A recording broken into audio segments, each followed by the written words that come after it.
আসসালামু আলাইকুম। আশা করি সকলেই ভালো আছেন। প্রাথমিক শিক্ষা অধিদপ্তরের যে সার্কুলারটা প্রকাশ করা হয়েছে আপনারা সকলেই জানেন। আবার অনেকেই জানেন না, অনেকেই নতুন ভিডিওটা দেখছেন। তো সকলের জন্য আজকের এই ভিডিওটা যারা এখনো আবেদন করেন নাই।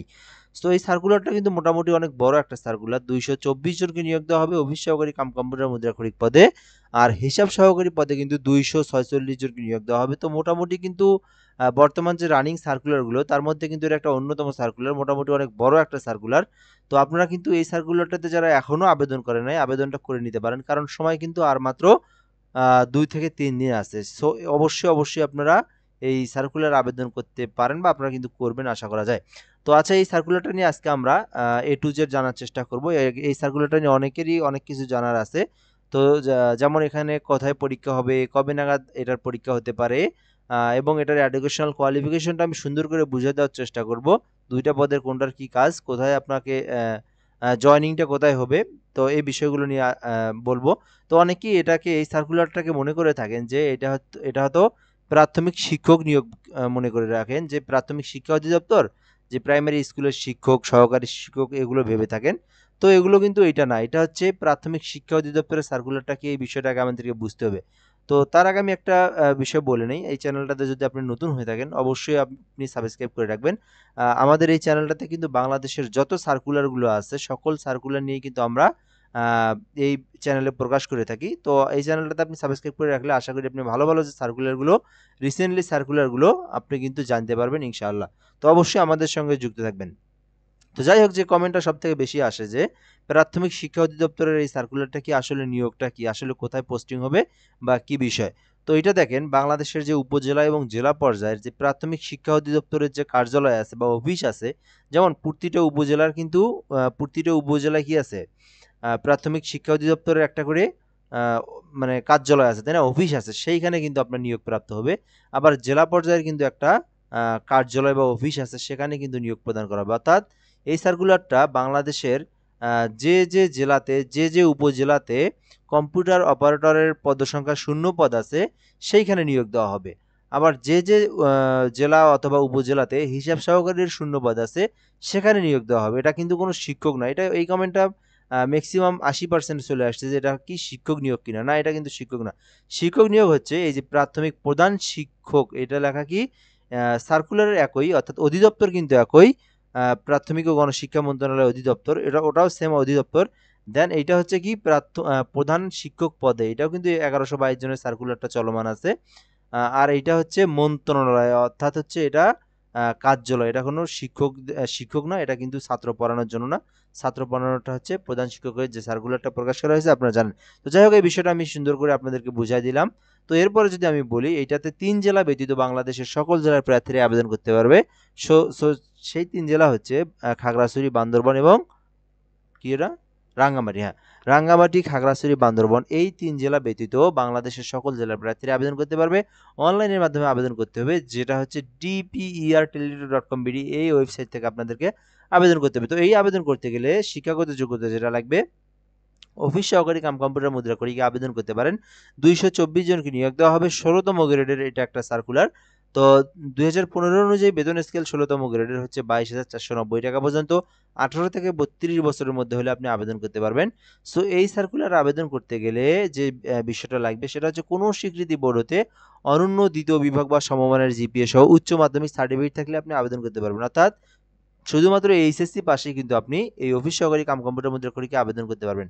এরপরে বলা আছে এখানে এমএস অফিসের কাজ করার দক্ষতা থাকতে হবে, তাহলে আপনি যোগ্য হবেন। তো এই বিষয়টা আমি আপনাদেরকে একটু বুঝিয়ে দিচ্ছি। এবং মন্ত্রণালয় বা বিভাগ সংযুক্ত অধিদপ্তর, পরিদপ্তর, কমন দপ্তর, দপ্তরের কমন পদ নিয়োগ বিধিমালা ২০১৯ এর তফসিল ২ ও ৪ অনুযায়ী গৃহীত পরীক্ষায় উত্তীর্ণ।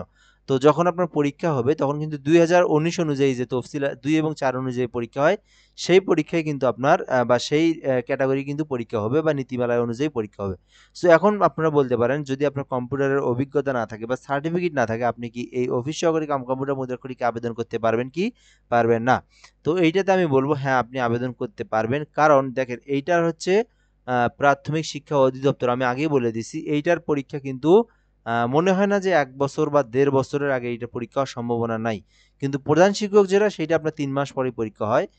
শিক্ষক নিয়োগ যেগুলো, শিক্ষক নিবন্ধন যেগুলো, ১৯তম শিক্ষক নিবন্ধন সামনে আছে, বা সহকারী শিক্ষক প্রাইমারির বা প্রধান শিক্ষক, এগুলো আপনার 3 মাস 4 মাসের মধ্যে পরীক্ষা সূচি আসে বা এসএমএস আসে। কিন্তু অধিদপ্তরের সার্কুলারগুলোতে কোনো সার্কুলার আছে আপনার 3 বছর পরেও আসে। যদিও এগুলো এখন আপনার রিসেন্টলি আপনার পরীক্ষার 6 মাস বা 8 মাস বা 1 বছর পরে আসতেছে। তবুও এই অধিদপ্তরের সার্কুলারে মনে হয় না যে 1 বছর বা 1.5 বছরের আগে এসএমএস আসার সম্ভাবনা নাই। তো আপনারা আবেদন করতে পারেন। তো আপনারা আরো 2 মাস পরেও কিন্তু শিখতে পারেন। তো কোনো সমস্যা নাই কিন্তু, ঠিক আছে? তো আপনারা কিন্তু শিখে নিতে পারেন। শুধু তাই না, এইটাতে কিন্তু আপনার প্রথম অবস্থায় ১ম এ আপনার লিখিত পরীক্ষায় আপনার কিন্তু কোনো এমএস অফিসের কোনো কিছু ধরা হবে না। তো এটা হচ্ছে আপনার পরবর্তী ধাপে যাওয়ার পরে কিন্তু আপনাকে এমএস অফিস সম্পর্কে বা তখন কিন্তু আপনাকে কম্পিউটারের সামনে বসায় দেওয়া হবে। ঠিক আছে? তো ১ম পর্যায়ে কিন্তু এই বিষয়টা না। এটা সবার জন্যই সেম। সো এই হলো বিষয়। সবাই আবেদন করতে পারবে। একদম সুন্দরভাবে আমি বিষয়টা বুঝাই দিলাম। আপনারা কিন্তু আশা করি বুঝতে পেরেছেন। সো ২ নাম্বার আছে হিসাব সহকারী। এইটাতে কিন্তু সবাই আবেদন করতে পারবে না। ২৪৬ জনকে নিয়োগ দেওয়া হবে। সো ১৫তম গ্রেডের ১৮ থেকে ৩২ বছর পর্যন্ত আবেদন করতে পারবে। এই পদে আবেদন করতে গেলে অবশ্যই এইচএসসিতে বিজনেস স্টাডিজ থাকতে হবে। শুধুমাত্র এইচএসসিতে। এসএসসিতে আপনি আর্টস, কমার্স, তারপরে হচ্ছে আ আ সায়েন্স, যেটাই থাকেন আপনার সমস্যা নাই। কিন্তু এইচএসসিতে অবশ্যই ব্যবসা শাখা যাদের আছে শুধুমাত্র তারাই আবেদন করতে পারবে হিসাব সহকারী পদে।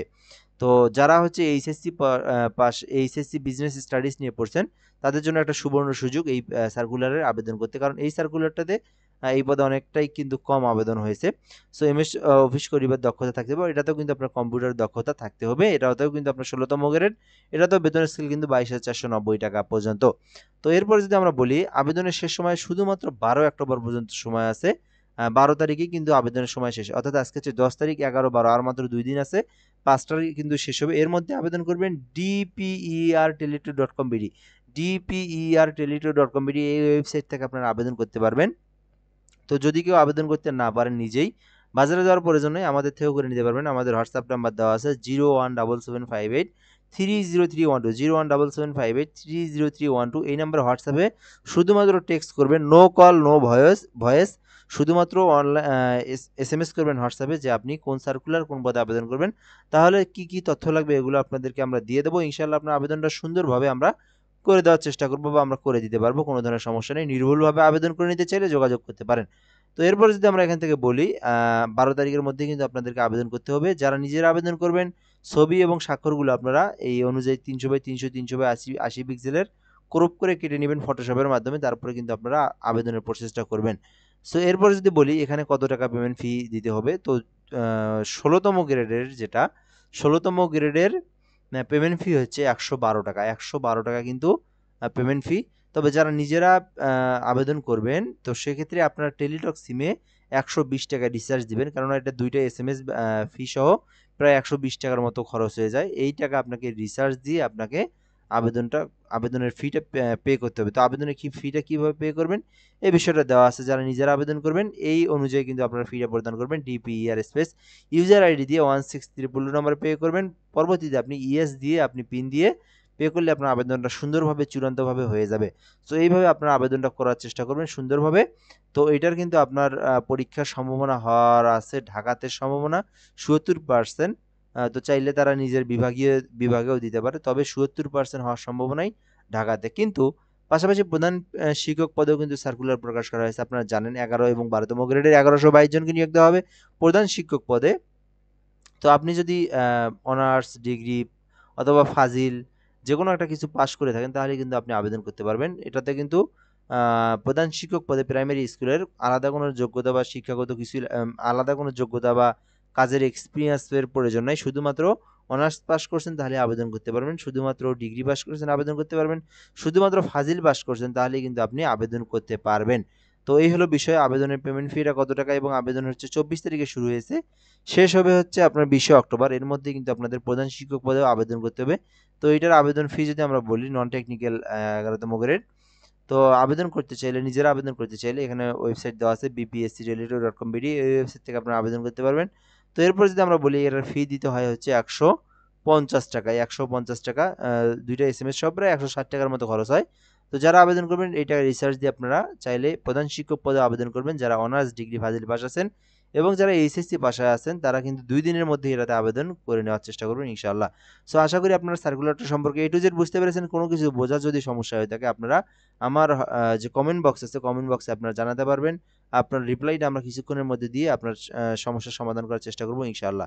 তো পাশাপাশি বলব অবশ্যই চ্যানেলটাতে সাবস্ক্রাইব করে রাখবেন, আমাদের সঙ্গে যুক্ত থাকবেন এবং আবেদন করে নিতে চাইলে আমাদের হোয়াটসঅ্যাপ নাম্বারে যোগাযোগ করতে পারবেন। আসসালামু আলাইকুম। এই পর্যন্তই আজকের ভিডিও।